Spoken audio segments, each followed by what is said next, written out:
does it mean to regenerate? The reemergence of the concept of regeneration in our culture is a hot topic. From producers to products, legislation to certifications, celebrities to students, there's no shortage of passionate perspectives. Welcome to Regen Circle. I'm Paige Fay, and on this show, we're here to explore the reemergence of regenerative concepts and practices and their impact on ecosystems and culture. If you like what you hear, take a moment to subscribe, rate, and review the show. Welcome to the Circle.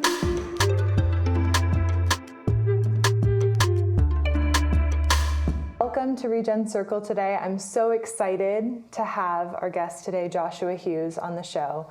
And Joshua is founder of both Blacksheep Collective as well as Rewild Organics. And he lives currently in Costa Rica on his regenerative community development. And I'm excited to talk to him today. Joshua, welcome. Oh, thank you for having me here, Paige. This is great. It might be a little loud. We had 6 inches of rain last night, so the creeks are flowing, but I hope you all can hear me. Maybe start by telling us where in Costa Rica you are. Tell us about the place that you are and its meaning to you. I'm in a region, it's called Puriscal. It's kind of the Pacific slopes, about the middle of the country, about an hour from the beach, which is only about 10 miles here, but it's an hour because the roads weave and wind through the mountains and river valleys. I've been here since 2006. Started our project. This area was very much clear cut from stem to stern in like the 50s and the 60s. So we moved to an area that was very, very much in need of help and leverage to be used to try and fix things. And it's in short order, which is about 17, 18 years now. We'll send some photos. People can look maybe in the comments or section or something, and like we can show people what's happened here. There's now millions of trees surrounding me, a lot of rain, a lot of food, a lot of birds. So I'm in an area that was a cloud forest not long ago, and is on its way back to becoming that now, with engagement from neighbors and big organizations and governments. And it's been a fun adventure here. But I'm in an area called Lanas on the Tulane River. Beautiful. I've driven through some of the cloud forests in Costa Rica, and they're absolutely spectacular. So I'm glad you're bringing some of them back. What inspired you to move down to Costa Rica in 2006? I was very activated in trying to help forests, do forestry activism in Oregon, and I was very activated in trying to bring awareness to. I'm an anti-war activist through and through, and I was getting pepper sprayed a lot trying to affect change in Oregon. And when I tried to protect a river or a stand of trees, I felt the blunt end of like bad ideas, whether that was pepper spray or being zip tied in the back of a car or whatever. So I really needed to do something where I could collaborate more with my greater community and government. And Costa Rica is in a position where they're putting a lot of money and time into where their mouth is on being green country, on being peaceful nation. And I chose Costa Rica mostly for those reasons. But as I researched here, it's a very peaceful culture. It's eternally spring, like summer every morning, even when it's raining in the afternoons. I just got out of the spring-fed swimming pool with the best water in the world, no chemicals. So I picked a spot that had amazing water and that needed help. Everything around me had been clear cut 60 years ago, and it really needed love. There are parts of Costa Rica that already have very beautiful national parks, and that part's kind of being done, the protecting what's standing. But I wanted to be engaged in like bringing back what had been left behind, or as smart people have said, areas like this were kind of like sacrifice zones for big business. And when the cattle moved into this area as kind of the last straw, and because they couldn't produce food anymore on these steep hills as they had eroded so much. So I chose this area because I wanted to see what could happen if we leaned in a place that needed it. And there's a very peaceful and progressive government here that's trying. So I chose Costa Rica. Yeah. And the name of your property is Finca VerdEnergia Pacifica. Do I have that right? Yep. VerdEnergia Pacifica is our main community space. And then we have a farm that we purchased above us called Shangri-Lanas. And then we have another farm where we do most of our bigger production called Nomadic Cacao Collective. And that was this area was very much into cacao production 40, 50 years ago, but they had a very bad blight. A bacteria came through and funguses and took out all the cacao production in Costa Rica. So we're re-engaging in cacao production in these farms. And so we honor those with the the Nomadic Cacao Collective, which is where we're producing most of our turmeric, ginger, black pepper, stuff like that. So our three little projects here are all tethered together. We have about 60, 65 people that own it together between people from abroad and our employees locally that own it with us. That's beautiful. I want to dive into the community element more in a little bit, but I want to just kind of lay the foundation of your business. And, I first started following you with Blacksheep Collective and the work you were doing there. And then you found the need to expand to actually produce a product and create a supply chain and a supply shed within Costa Rica. So I'd love to hear a little bit more about that journey and how you saw that need and sought to fulfill it. Well, we started our first farm, VerdEnergia, in 2006, and it was really a reforestation effort, principally at first, so we could bring back soil. As that happened, the slow inputs we got to keep putting in, and the lessons I learned in the first several years, um, we started tackling those physical challenges on the ground, getting soil back, getting water to not just wash everything away, having a nice tree canopy coverage in areas, and protecting the trees and plants that we wanted to produce. And as we learned that, we ran into the problems that most small farmers are dealing with in this country and in a lot of the world, which is the lack of infrastructure, even if you have a great space and you can be productive. So several years ago, Blacksheep was formed to kind of formalize the response on the supply chain level, what everything we needed from processing closer to home, experts and things to learn what to do and how to process and make value added goods out of these things, being a commodity producer in the like quote unquote global south or developing world, whatever you want to put it. You make nothing. You make almost nothing. It's something that most people are getting away from. Like food production is in trouble. Actually, most of the farmers, even in the U.S., are like over 60 now on average. So it wasn't that attractive for like a lot of young people to get engaged in. So you know Blacksheep was that response to what we were lacking too in our little farm projects in our little village. So that Blacksheep was made to give us the tools and some of the investment and take some of the risk off of this from the frontline farmer. We put a lot of the burden of fixing these old problems that came from giant companies that came and like sucked the energy out of this area. And then we're trying to fix it as small little, you know, developments or small little projects. So Blacksheep is helping do that, lessening the risk on the frontline farmer. And then we developed Rewild Organics, which is where we are making our value added goods so that the farmers in our region would have access to making some actual money and making some actual surplus from their production instead of just selling things for the lowest rock bottom world price. So that's where Blacksheep and Rewild Organics have been formed to fill in a bunch of the gaps between farmers in our situation, which is frankly billions of people maybe in the world are in kind of our situation on a long dirt road in a country that doesn't have a good infrastructure. So yeah, this is our response to that, and it's been a big learning curve, but we had the time to do it. I did my projects on the ground without going into debt. We did a lot of experiments, little bits at a time, and we what I thought of as just fun experiments is learning was kind of de-risking the big steps we needed to take in the future. So Blacksheep is has born out of that. Yeah. It's, you bring up commodity pricing, and it's something that we've been diving deeper into, and especially within the US, farmers really don't have a way to survive off of commodity price goods. The only way they're sort of surviving is through subsidies, and and that just continues to, the different inputs they're required to use, and crop insurance continues to degrade this. So it's a whole system, right? And I think what's interesting in being in Costa Rica and being outside of that system is you say, okay, well, how can we create a value add good? What does the market desire to create that value, and so that we can be paid a fair wage? And then, how do we bring in other financing that helps us regenerate the land and improve soil health? Because adding that cost onto a startup or onto a product isn't really feasible in the early years. And so I think it's a really beautiful model. You've sort of created an ecosystem of your own financing and value add goods, and that's really unique in this space. Yeah, well, and Costa Rica has taught me a lot because they're a very co-op oriented country, but the co-ops have been really oriented around a few of the bigger export products, and there's a lot of downward pressure on the prices for that too. So like there's great co-ops here for coffee and pineapples and bananas, but those are frankly also heavily sprayed crops that are Costa Rica uses more chemicals than any other country in the world per hectare for agriculture, more than China, several times more than the U.S. And it's not because we're consuming so much here.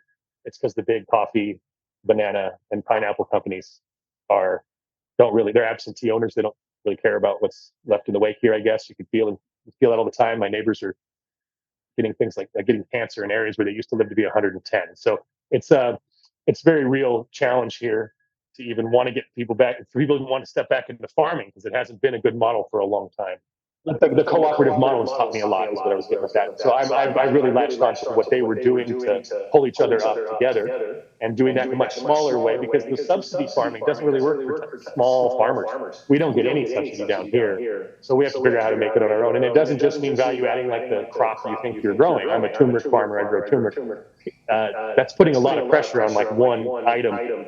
We're in agroforestry and a soil growing. I'm a soil growing farm. I've been spending most of my first decade and a half here was growing the soil because it was mostly gone from the 20 feet of rain we were getting with no canopy. Uh, so, being soil farmers now, I've learned to subsidize my own farm by doing things like putting uh, trees that grow quickly that are pioneer species that will be like furniture and homes around my region, and that helps subsidize my shorter term challenges with becoming a regenerative farm. So we have to figure out how to subsidize ourselves. Right. Yeah, you're creating your own economic model, and you're also developing processing capabilities in country as well, right? Yeah, we've been working with some local processors that have been stepping up and like becoming certified organic and getting to the point where we can even like all the lovely work you put into the soil and into the product and into this amazing flavored good. And then when it wants to go to another country that you like or get sent to the market, it goes to a place that doesn't treat it with the same kind of care, or it gets blended in with products that are not as yummy or as chemical free. So we're in a position as most small farmers here is that's one of the missing infrastructure pieces is how do you process things? How do you stabilize your goods? How do you stabilize your surplus that you get in a place like this? Because we get so much rain and so much sun, uh, but that doesn't do you much good if the fruit's on the ground rotting. So um, it's a pivotal part of this is figuring out how to invest in these localized cooperative level uh, processing so surplus can make it to market and high quality can be maintained because it doesn't have to travel halfway around the world before it starts getting processed, which tends to mean they pick the fruit green and early so it can make it to China and back before you consume it. There's nothing like a pineapple picked at the right moment. There's nothing like it. You get pineapple in the U.S. I thought I didn't like pineapples as a kid because they were picking. I didn't know they were picking them a month early so they could ship them up to me. I get down here and I get a fresh pineapple. It's like the best thing I've ever done for myself. Or bananas here. When you get a banana that's picked at the right time, there's nothing like it. So our goal is so that people could like taste the food the way it's supposed to be, and that would make food so much more fun. Much the way people in the U.S. already love things like CSAs, community supported agriculture. We try to do that, and we love it once we get a hold of a real tomato. If you've only ever had like a cheap Walmart tomato, and then one day you have a co-op tomato, you're like, oh, that's it. That's what tomatoes taste like.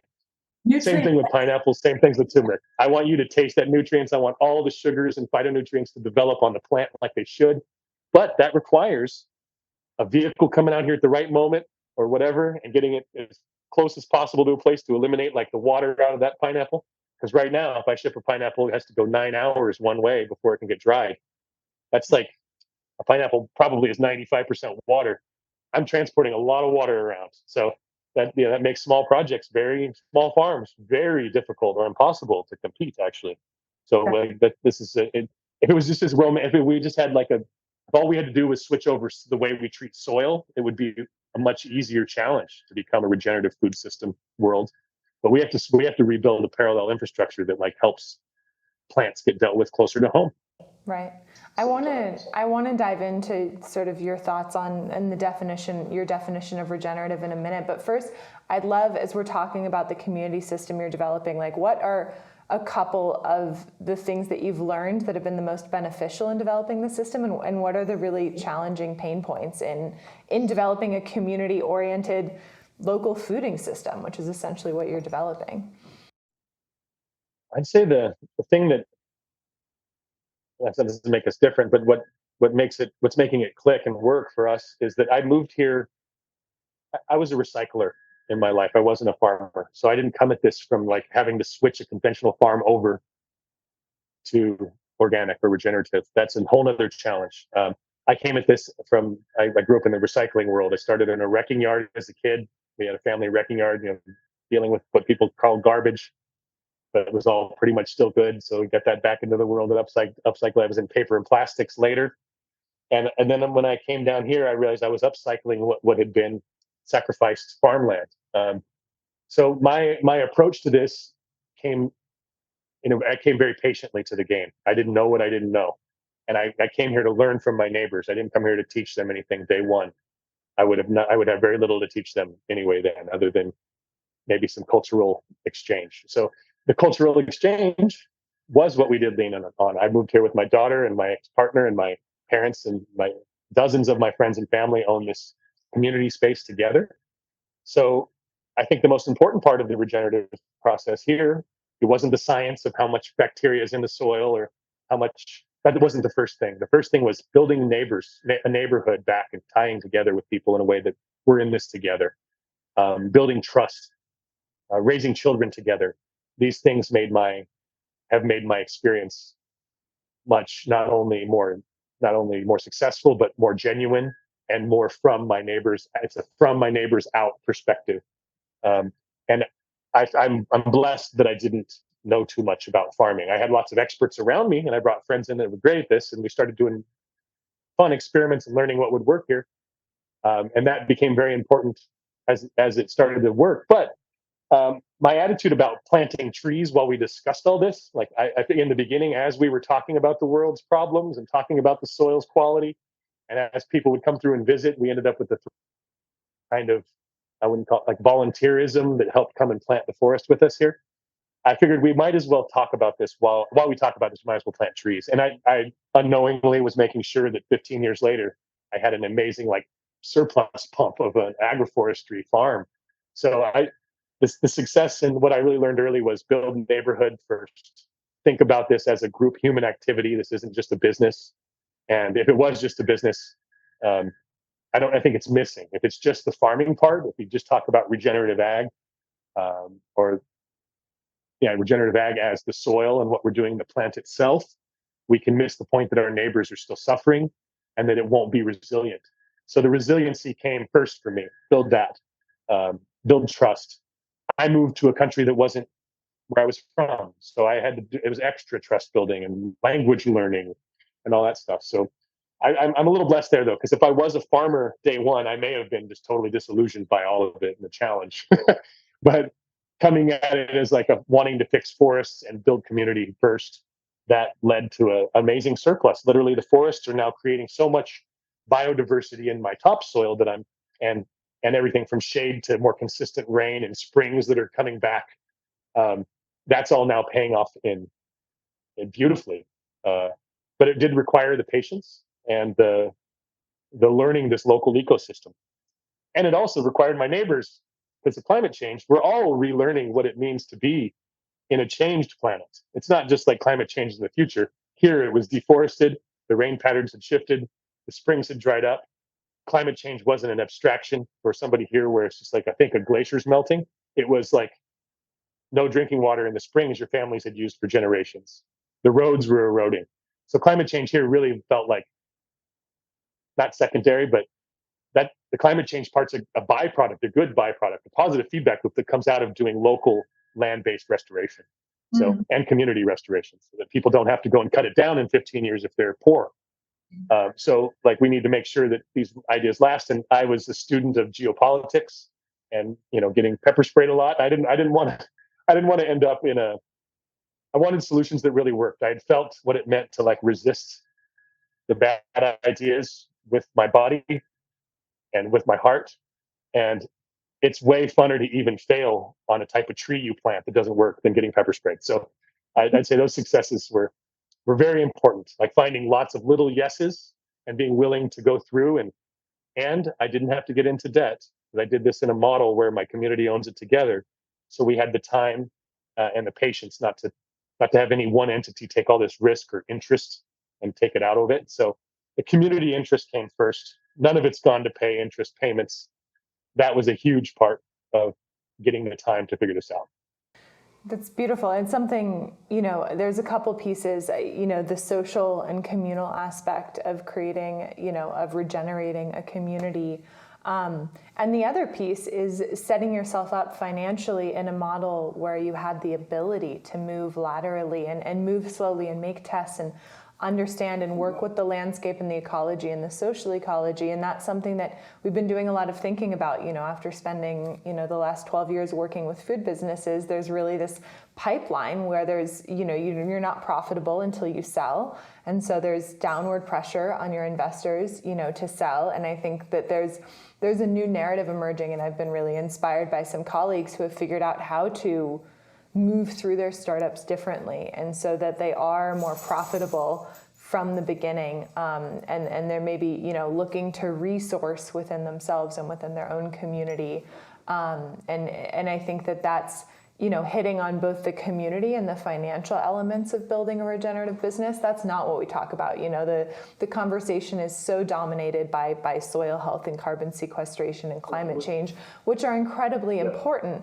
But again, those are the sort of immediate financial vehicles. And if we're not doing those other foundational pieces, we sort of lack a more holistic definition of regenerative. When we forget about the people, I mean, like, people kind of romanticize history as like this organic history before petroleum, but chattel slavery was organic.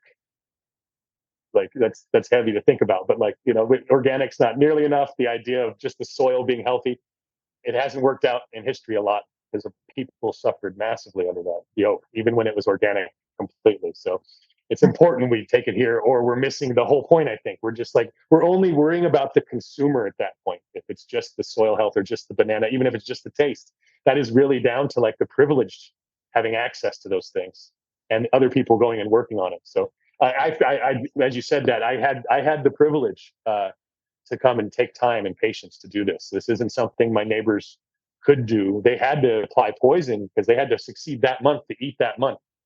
I put myself in a position to take a decade off, um, and come and live like this. And I also choose to live in a way that's very simple. So I've lived for a couple $1,000s a year most of my adult life now, living in the jungle here with my friends in a cooperative model. So, it was sacrifice, but not really. I've been doing fine without making a lot of money. So, getting to that point you were making, though, about figuring out how to make things profitable without just selling them. If you're building co-ops and long-term soil on a piece of land that a community owns, there's not really just this awesome easy exit you can make and sell it to some big investor, because you live there, your community's there, it's yours. And the way it works is you're not just going to be an employee as a local farmer. You wanted to be a part of this value chain. So where I'm at, like, the idea of just flipping businesses, that doesn't work so much with like forestry land and like these longer term things. It may for like the middle person, but for the neighbors, that's kind of back to the absentee owner model. And I don't see that working. It hasn't worked so far. So, if you're going into this without exit strategy on your mind, you have to actually figure out, what are we going to do to make money and keep making money? Right. How are we going to keep producing surplus? Right. And as a component of that, have you thought about, or have you monetized the carbon that you've put into your soil? Has that been something you've considered doing as a way of creating additional income for your business? So I was very let down by the so far by what it meant to do that. Like, the companies that wanted to help us, and even the local government programs and stuff, it'd be like worked out to about $30 an acre is what they'd pay you. And somebody here could keep raising a cow on that acre and make a few $100s every year. So it was so low that it wasn't something that's like replicatable for most of my neighbors. It's really only something that's worth it for somebody who owns large bits of land. So most of those systems have been set up for large landholders. The numbers are small enough where it only works for them.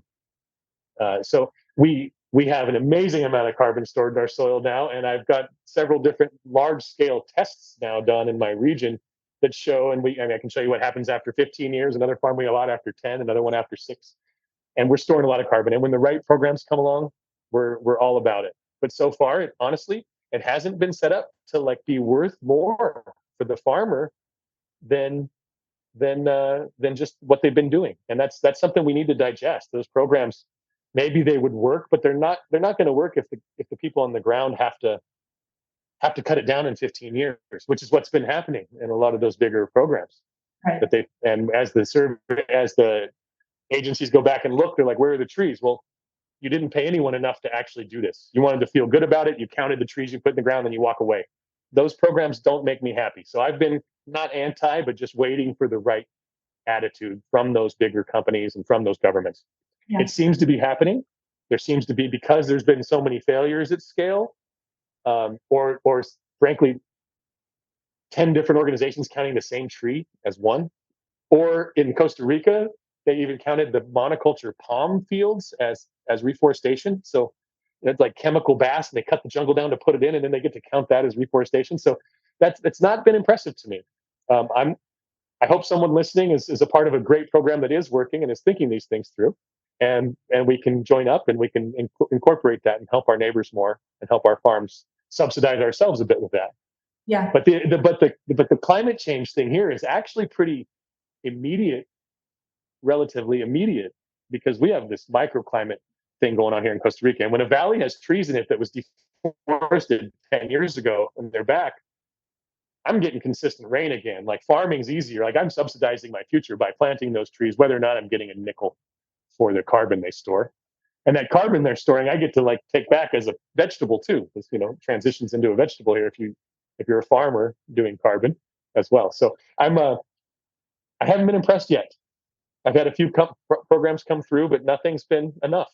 I think it's very, very well put. I mean, there's plenty of criticisms of the carbon market, and I don't disagree with many of them. I am working with a couple companies that are changing that and have friends that are trying to do things differently. I was recently inspired by some guys speaking about Australia's model, and Australia's model is government regulated, which I don't necessarily think is the right thing for the US. We have a very different government than they do over there, but that has allowed the price of carbon and the quality regulation to shift, and so that you can, these people, they were working on slightly larger pieces of land, but not massive, and they were able to create a substantial living just off of rotational grazing and the carbon that sequestered without even, and so I think that it's important to keep developing those markets, because I think it is another pathway to avoid selling. It's another way to then, if you do it right, to build value into the long-term health of the ecosystem.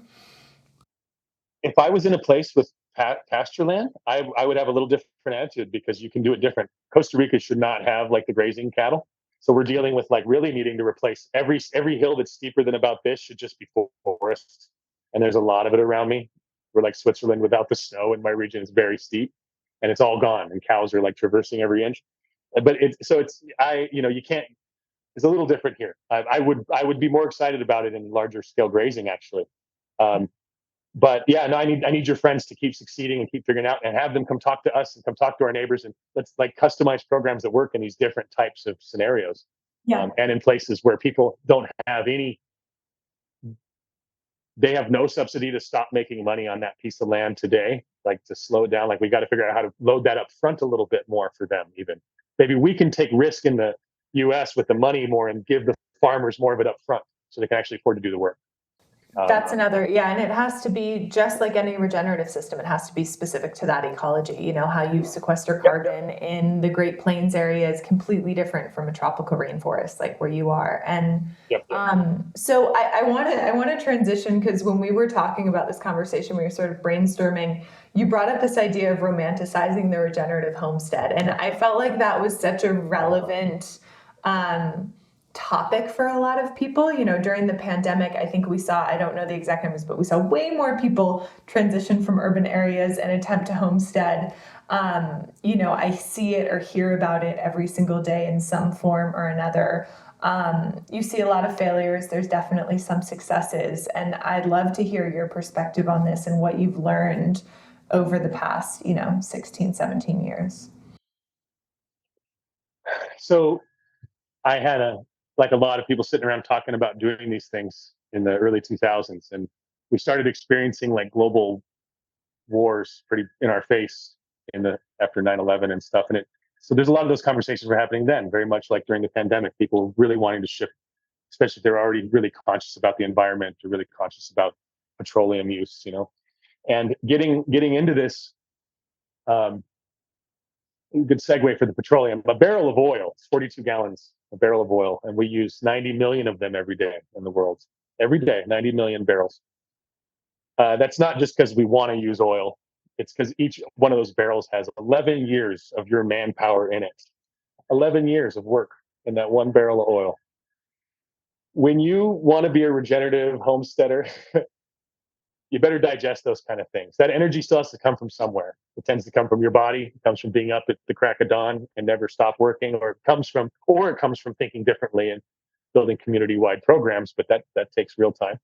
So the if many people either were during COVID maybe running this direction out of a little fear, um, or out of this romantic view, either one of those, you're going to find the real work in this. And this there's a lot of reward for it. You don't have to go to the gym anymore. You're going to get it with your shovel and your machete and your chainsaw, and you're going to get your exercise. So these things better be more than just romantic to us.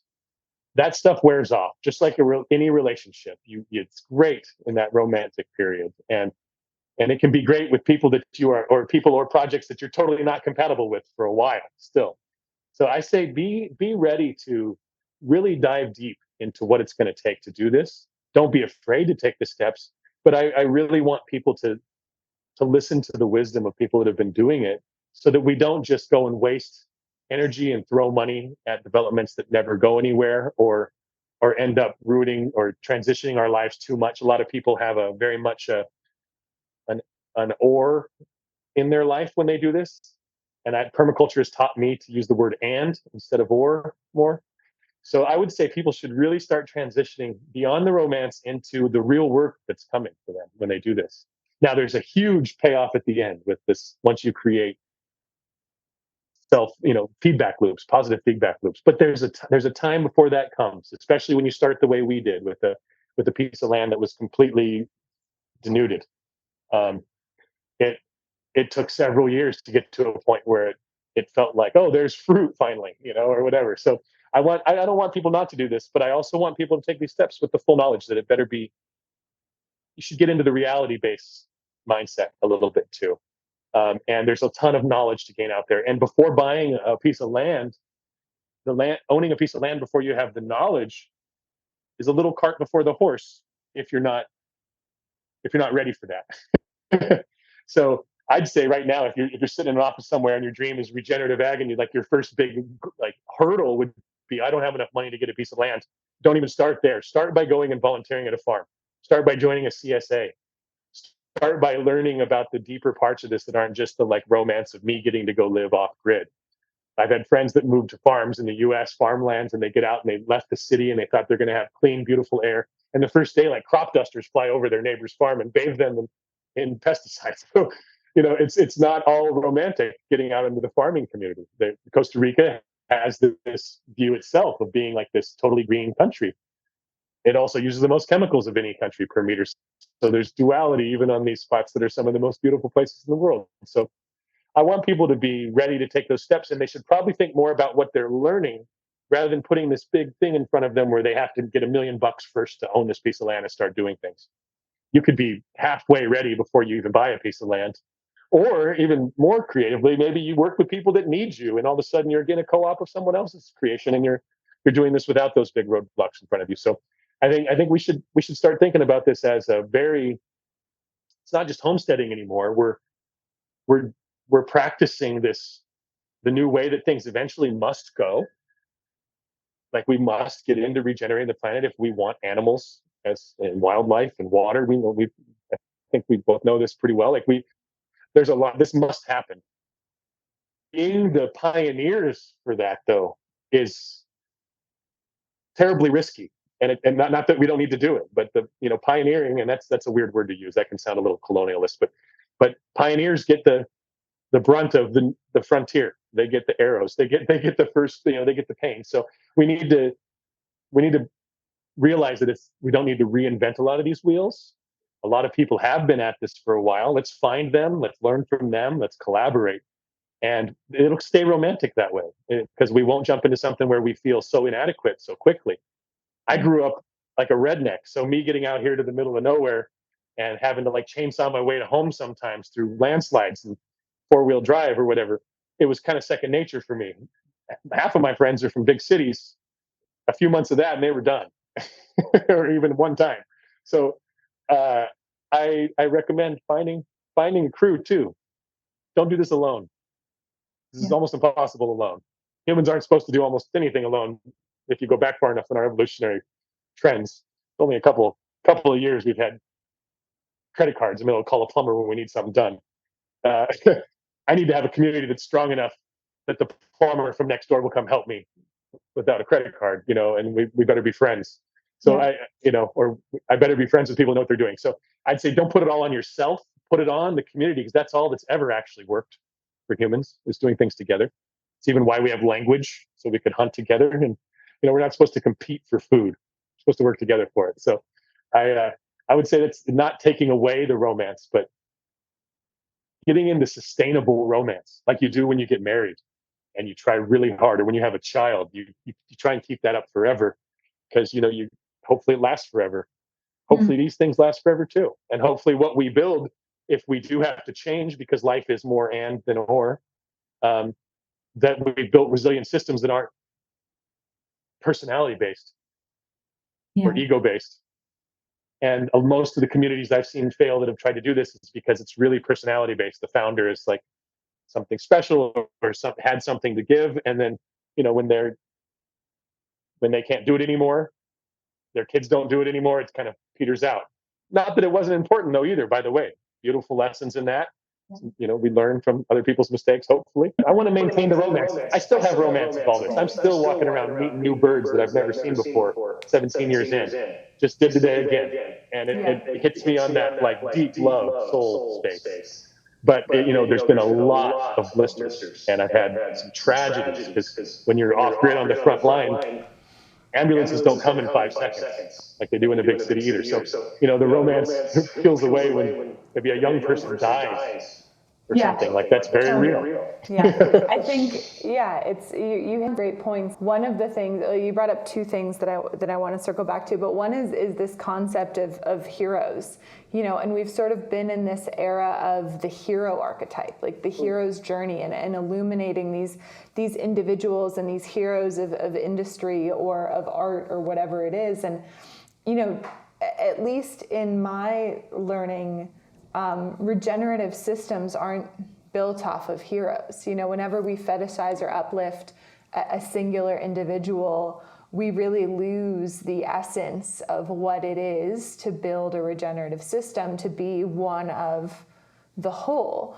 and for everyone to have their individual place. And so I think you bring up a really good point. And I always find a little bit of irony in sort of the heroes of the regenerative movement. And not that they're not doing amazing work, but I think it's been our nature in this epoch of time to build that. And I think there's really something to learn from that hero, founder, whatever it is, archetype, taking a step down, taking a step back, and being a part of a circle of people that all have their individual, incredible skill sets that are a part of the whole and shine in different ways. And so I think it's, you illuminated that. Perfectly said.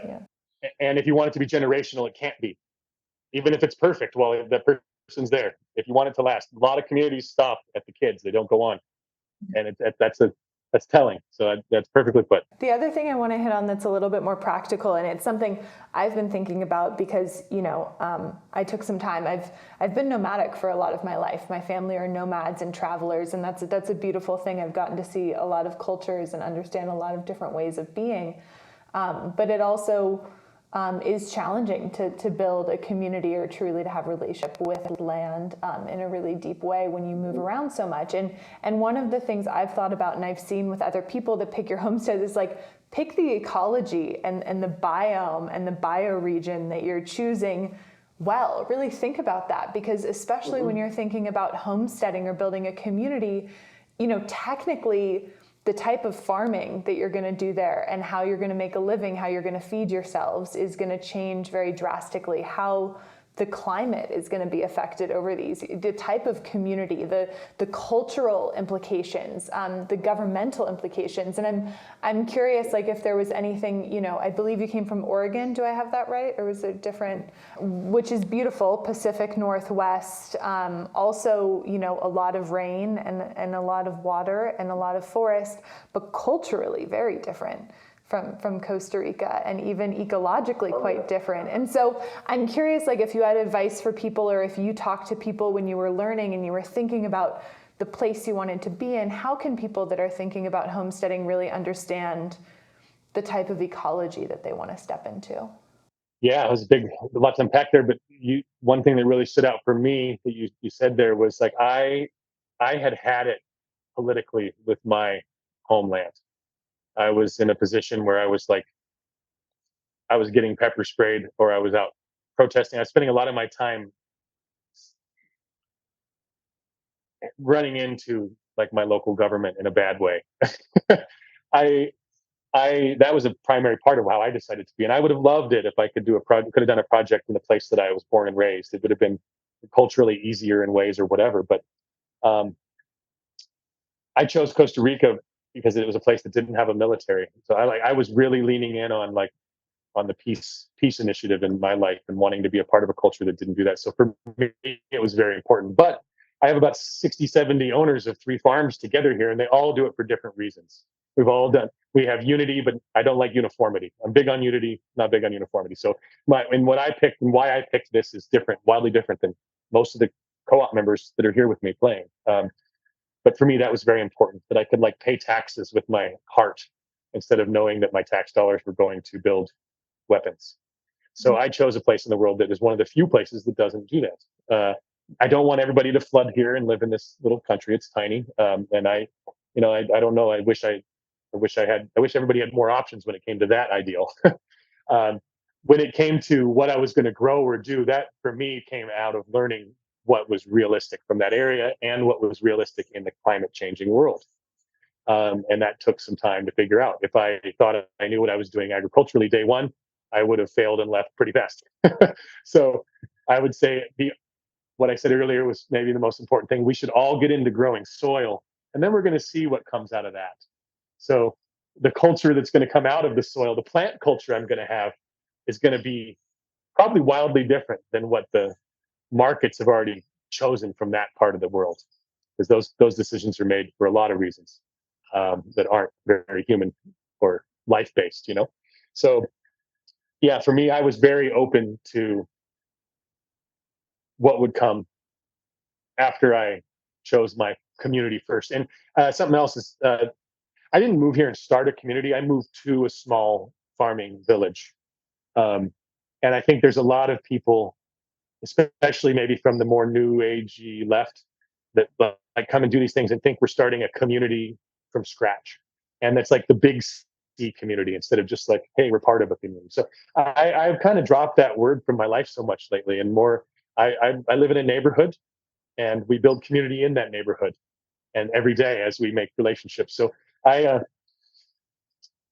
I think pick a place where you can have some neighbors you can talk with and be better yourself. If you are in a place, in a lot of farm areas maybe aren't politically, most of the farmlands of the US, at least areas, aren't like in line with me politically, frankly. So to move into those areas, I'm gonna stick out. I'm gonna have some tough times culturally sometimes. Uh, so I've had to take big, deep reflections and steps and be willing to be a neighbor first, and not think I have to have like everything in line with this person to be a community member with. We live on the same street. We drink the same water. That makes us a community. It's very important. And especially when you're moving to a country like that you're not from, to not, if you come into it with the wrong attitude on that, you can quickly become a neo-colonialist and or a fortress style regenerative project instead of a community out style project. Yeah, I don't know if the word fortress and regenerative should ever be used in the same sentence, but I get your meaning. Well, a lot of the conservation going on out there is fortress conservation. It's building walls around places where trees go and humans don't get to play anymore. We do the same kind of thing if we come into these things and be like, hey, I could buy 10,000 acres in this country, it's so cheap or whatever. Are we pushing out like the neighbors that live there already that are making food on that, or and if we are, make sure you don't. Make sure that you collaborate immediately and don't become like a fenced off thing, or you will just be a separate entity in this greater community. And I moved here to be a part of my neighborhood. Yeah, that's beautifully said. And as we wrap up today, I'd love to hear what your definition of regenerative is at this point in time, at this point in your life. Well, in permaculture, we talk about like the ethics we use. There's really, in permaculture, it's so different from place to place and community to community. It's not like a model that can be laid over everything. So, but if we do good people care, good earth care, and a good fair share, it tends to work. And I know the word fair can bother some people, but maybe just. Maybe I should use the word just instead. Um, so I stick to a couple of basic ethics, and that includes how I'm going to treat bacteria under the soil, the water, the way that that water I know is flowing downstream into someone else's drinking water. That there's always someone's either going to pee in your water, or you're going to pee in someone else's. Like we got to make sure you're not doing those things.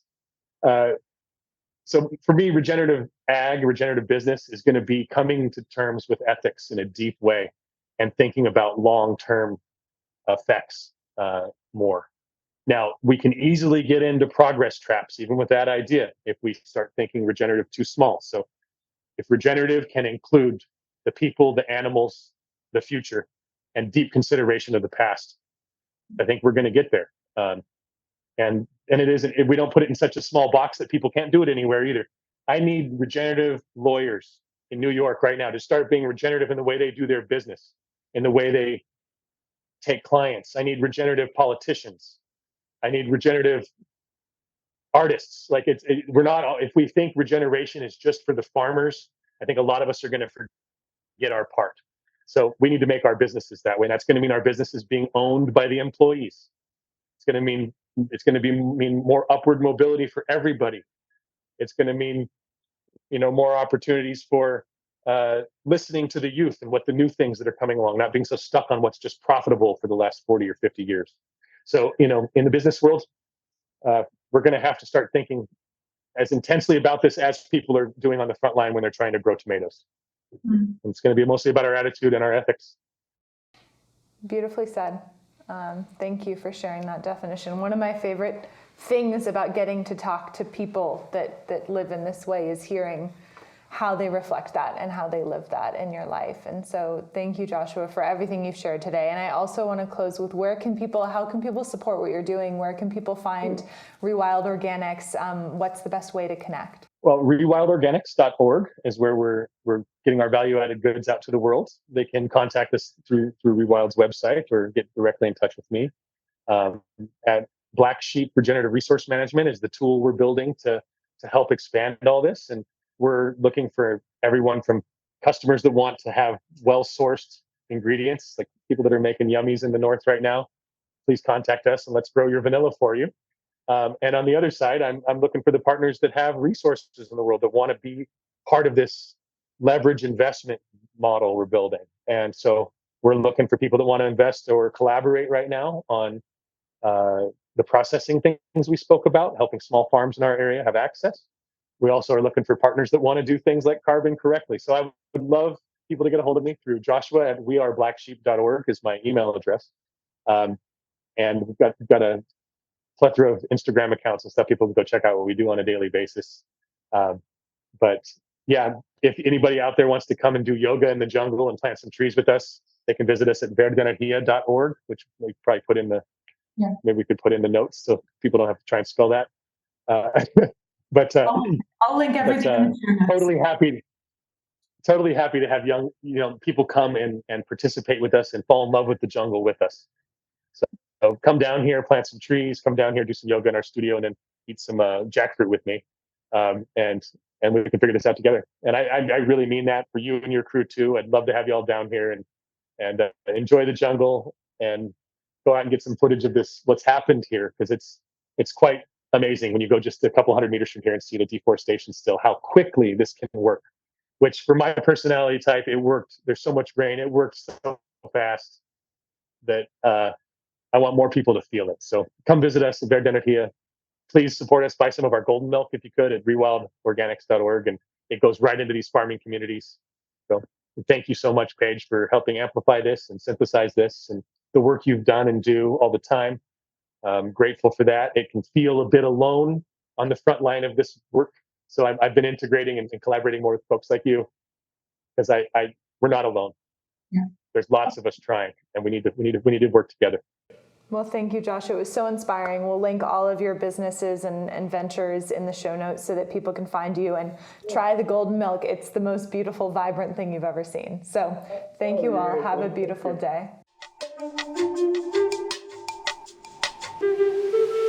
Thanks for tuning in to today's episode. If you liked what you heard, take a moment to subscribe, rate, and review the show. And if you want to learn more about how to get involved with the Circle, visit us at our website or on social media. We're always looking for like-minded people to connect with.